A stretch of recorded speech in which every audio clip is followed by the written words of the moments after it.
Hi friends, welcome to మన channel. Friends, ఈరోజు వీడియోలో క్రెడిట్ కార్డ్కి సంబంధించి ఆర్బీఐ నుంచి కొన్ని రూల్స్ అయితే రావటం జరిగింది. సో ఫ్రెండ్స్, ఆ వివరాలు ఈ వీడియోలో మనం చూద్దాము.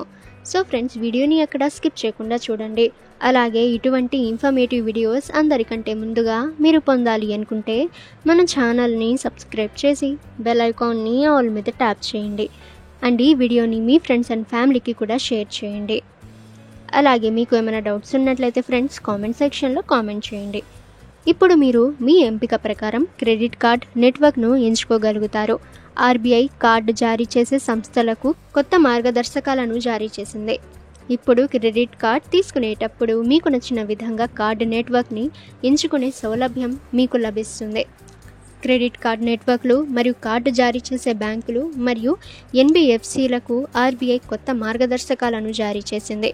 ఖాతాదారుడికి ఏ నెట్వర్క్ క్రెడిట్ కార్డ్ కావాలో బ్యాంకులు అడగాలి. పాత క్రెడిట్ కార్డ్ వినియోగదారులు కార్డును పునరుద్ధరించేటప్పుడు కార్డు నెట్వర్క్ను మార్చుకునే అవకాశాన్ని పొందుతారు. కొత్త మార్గదర్శకం ప్రకారం 10 లక్షలు లేదా అంతకంటే తక్కువ కార్డులు జారీ చేయబడిన సంస్థలకు ఈ నిబంధనలు వర్తించవు. అదనంగా వారి స్వంత అధీకృత కార్డ్ నెట్వర్క్లలో క్రెడిట్ కార్డులను జారీ చేసే కార్డు జారీదారులు మినహాయించబడ్డారు. ప్రస్తుతం భారతదేశంలో 5 కార్డ్ నెట్వర్క్ కంపెనీలు ఉన్నాయి: visa, master card, RuPay, American express మరియు డైనర్స్ క్లబ్. ఇక ఫ్రెండ్స్, ఈ విధంగా క్రెడిట్ కార్డ్ ఎవరైతే ఇప్పుడు కొత్తగా తీసుకోవాలి అనుకుంటున్నారో సో వాళ్ళకి నచ్చిన నెట్వర్క్ అయితే నెట్వర్క్ వాళ్ళు చూస్ అయితే చేసుకోవచ్చు. సో ఈ విధంగా ఇప్పుడు ఆర్బీఐ రూల్ని అయితే పెట్టింది. ఓకే ఫ్రెండ్స్, ఈ ఇన్ఫర్మేషన్ మీకు యూజ్ అయితే వీడియోని లైక్ చేయండి.